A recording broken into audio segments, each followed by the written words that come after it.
Hello and नमस्ते। मेरा नाम है शालू एंड आप देख रहे हैं शालू फैमिली ब्लॉग। सो आज मैं आप लोगों के साथ में पेपलम टॉप की कटिंग एंड स्टिचिंग शेयर करूंगी।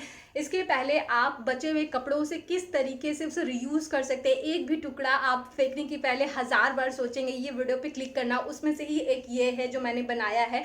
तो और भी ऐसे अमेजिंग आइडियाज़ के लिए 10 आइडियाज़ 10 क्रिएशन मैंने अपने शेयर किए हैं। इसको कटिंग एंड स्टिचिंग करना मेरे लिए चैलेंजिंग था, क्योंकि जब भी कोई कपड़ा लंबाई में बसता है ना, उसको सिलना एंड यूटिलाइज करना थोड़ा डिफिकल्ट होता है। विथ वाइज जब कपड़े ज़्यादा रहते हैं तो भले ही उसकी लेंथ कम आती है, लेकिन उसको कटिंग करना एंड डिफरेंट पैटर्न को क्रिएट करना थोड़ा इजी होता है।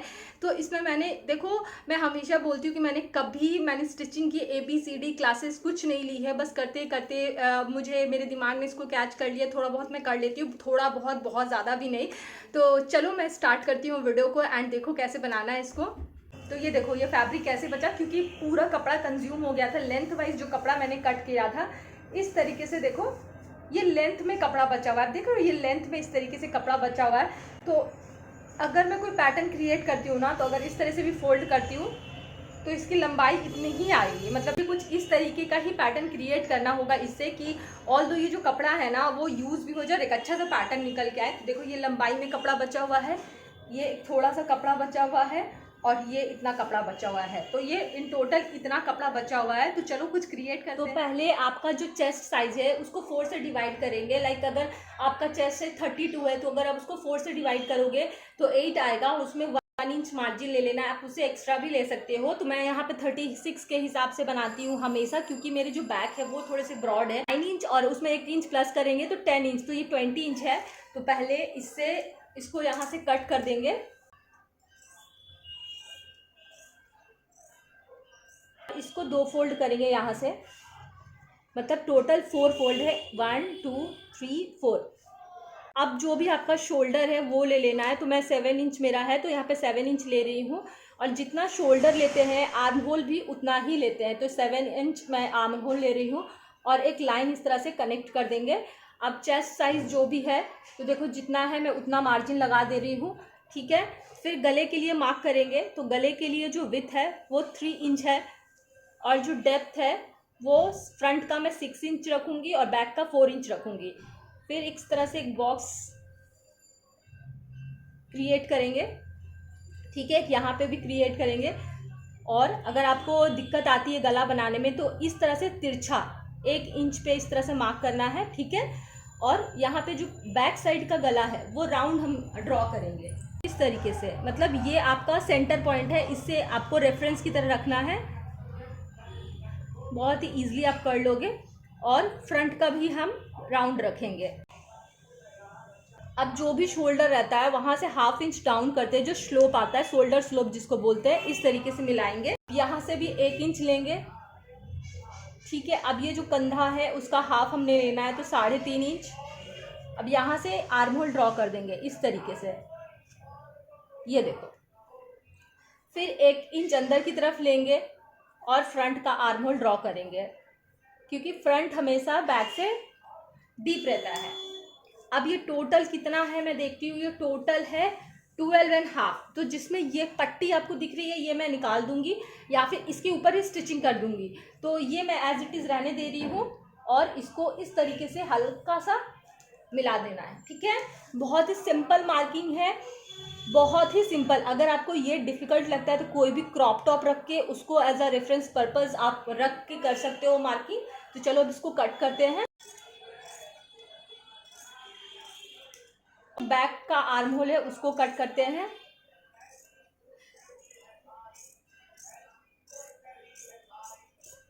ठीक है। उसके बाद में ये जो शोल्डर स्लोप है ये सिर्फ बिगिनियर के लिए है। जो प्रो है भाई मैं उनसे सीख सकती हूँ। इतना जितना भी मुझे आता है मैं आप लोगों के साथ शेयर कर रही हूँ। अब यहाँ से हम बैक का पहले गला काटेंगे।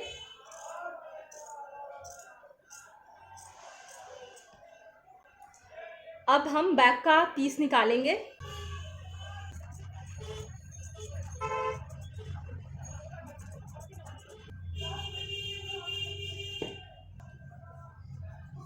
ये जो कपड़ा है ना इससे हम स्लीव निकालते हैं। तो इसको 4 फोल्ड करके देखती हूँ मैं कि, तो इस तरह से अगर मैं फोल्ड करूँगी ना तो कपड़ा उतना नहीं आएगा, ये देखो बहुत ही कम आ जाएगा। तो कपड़े को दूसरी डायरेक्शन से फोल्ड करना पड़ेगा, एक बार इस तरीके से फिर इस तरीके से, कि विड्थ वाइज हमें कपड़ा मिल जाए। हाँ अब सही है। तो यहाँ पे मैं 9 इंच पे मार्क कर रही हूँ, फिर हमेशा 3 इंच पे मीडियम इस तरह से पॉइंट लगाएंगे एक। तो यहाँ पे ना मैं मतलब मोहरी का शेप नहीं देंगी, क्योंकि यहाँ पे मैं गैदर्स क्रिएट करने वाली हूँ। अब क्या करेंगे, यहाँ से ये देखो जो ये पॉइंट है ना, कॉर्नर से आपको एक इस तरीके से ये एस जैसे होता है ना, वैसे ड्रॉ करेंगे और ऐसे कर देंगे। ठीक है, अब इसको इस तरह से कट कर देंगे।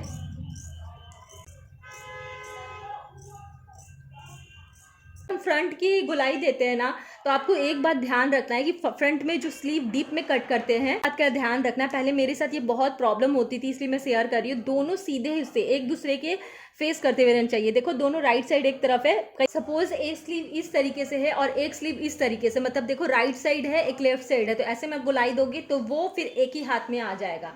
तो दोनों राइट साइड इस तरह रहने चाहिए। तो हम रखेंगे दोनों को एक दूसरे के ऊपर, मिडिल में एक नॉच लगा देंगे। अब क्या करना है, ये देखो यहाँ से हम लोग 1/2 इंच अंदाजे से मैं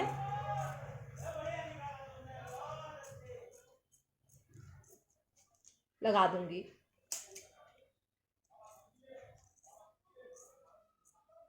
गोलाई हमेशा एस शेप में लगती है, ये देखो। तो ये हो गई स्लीव की कटिंग। मेरे पास जो कपड़ा बचा हुआ है, सिर्फ इतना कपड़ा बचा हुआ है, तो वो भी कपड़ा ऐसा है कि मैं इससे ज़्यादा काट छाट नहीं कर सकती हूँ। ये देखो इतना हिस्सा ही कपड़ा है लगभग 11 इंच में पकड़ती हूँ, क्योंकि ये हिस्सा मैं फोल्ड कर दूंगी, ये बॉर्डर वाला हिस्सा। और बॉडी थी मेरी लगभग 11 इंच, तो 22 इंच हो जाएगी जो भी मैं बना रही हूँ। अब ये देखो इसकी विड्थ हम देखते हैं कितनी है, मतलब कपड़ा कितना है। मतलब 1.5 मीटर से थोड़ा सा कपड़ा जो है 1.5 मीटर के लगभग कपड़ा है। अब मेन आता है गले में फिनिशिंग करना। तो जब भी आप कपड़े को खींचोगे, तो जो कपड़ा नहीं खींचता उधर से आपको कपड़े को नहीं काटना है, जिधर से ईजिली खींच जाता है उधर से आपको कपड़े को तिकोना काटना है। इसको उरेब में कपड़े को काटना बोलते हैं, जिससे गले बनाने में बहुत ही आसानी होती है। फिर अगर पट्टी छोटी है तो इस तरीके से उलट के रख ले और काट ले। अब दोनों ही कॉर्नर को हमने सिलना है, एक कॉर्नर राइट की तरफ होना चाहिए एंड एक कॉर्नर लेफ्ट की तरफ होना चाहिए।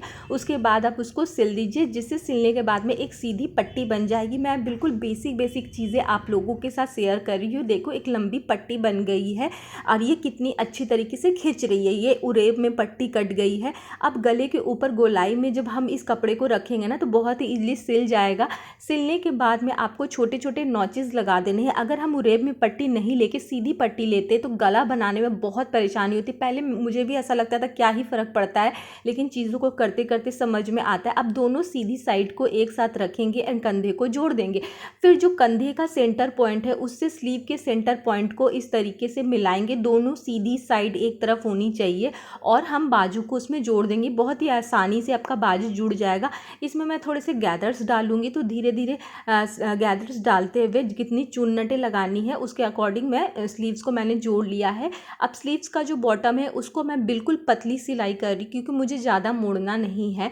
अब उसको घुमा लेना है अपनी तरफ और आपको लेना है कि इलास्टिक को पहले अच्छे से लॉक कर लेंगे। उसके बाद इलास्टिक को स्ट्रेच करते हुए जो पहले हमने सिला है उसके ऊपर ही इलास्टिक की सिलाई को चलाएंगे, ताकि कोई एक्स्ट्रा स्टिचिंग ना हो। उसके बाद एक्स्ट्रा रबर बैंड को हम कट कर देंगे। मैंने इसलिए किया है क्योंकि जो बिगिनियर रहते हैं ना, कभी कभी रबर छोटा भी हो जाता है, तो इसके बाद आप कट करें। अब जो भी मेरा मार्जिन है उसको मैंने फिटिंग लगा दिया है। सिर्फ एक तरफ मैं फिटिंग लगा रही। जो प्रोफेशनल रहते हैं वो पूरा फिट लगाते हैं, उसके बाद में रफल्स को ऐड करते हैं। लेकिन ये प्रोफेशनल के लिए, जो बिगिनियर रहते हैं उनके लिए बहुत डिफ़िकल्ट हो जाता है। बार बार खोलना पड़ता है चुन्नट को, समझ में नहीं आता कि कितना करें। उसके बाद जो लंबा कपड़ा बचा हुआ था ना, उसके ऊपर 4 नंबर की हम सिलाई लगाएंगे। और यहाँ पे और एक छोटा सा पॉइंट मैं बता रही हूँ, जो नीचे का बॉबिन का जो थ्रेड होता है उसको लंबे में हमने खींचना है और खींच के इसको काट देना है। और इस तरीके से अगर आप धागे को पुल करोगे ना, तो गैदर्स बनते हुए जाएंगे। बहुत हार्ड, मतलब आपको बिल्कुल हल्के हाथों से करना, धागा टूटना नहीं चाहिए। अगर आप ऐसे कंफर्टेबल नहीं हो तो हाथ की हेल्प से पिन लगाते हुए आप यहाँ पे गैदर्स को दे सकते हो। अब दोनों सीधी साइड को रखते हुए हम स्टिच लगा देंगे और गैदर्स को थोड़ा थोड़ा आपने एडजस्ट करते जाना है और सिलाई लगाते हुए जाना है। इस स्टेप से अगर आप करोगे, अगर आपको कोई भी प्रॉब्लम होती है आप मुझसे कमेंट सेक्शन में पूछ सकते हो, मैं पूरी हेल्प करूँगी, आपकी हेल्प करने की पूरी कोशिश करूँगी। उसके बाद में देखो गैदर्स जोड़ लिए, उसके बाद में हम इधर भी फिटिंग की सिलाई लगा देंगे। तो अगर आप एक ही बार में बॉडी को जोड़ के फिर गैदर्स लगाते हो तो जिनको सिलाई नहीं आती उनके लिए तो ये बहुत डिफ़िकल्ट हो जाता है। पर नीचे का जो हिस्सा है बॉटम का, उसको भी हम मोड़ देंगे।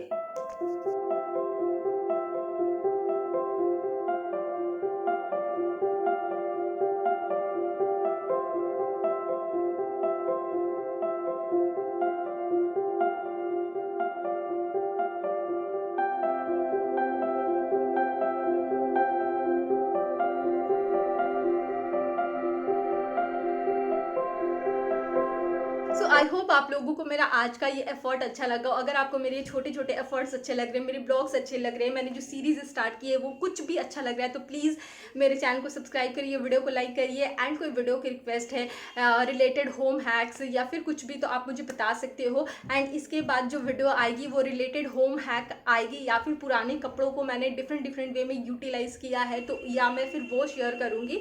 तो या ये था मेरा आज का वीडियो अच्छी लगी हो तो please like share comment and subscribe my channel. तब तक हंसते रहिए, मुस्कुराते रहिए, क्योंकि आपकी मुस्कान हर एक समस्या का समाधान कर सकते हैं। Smile can change the world. Love you, bye bye.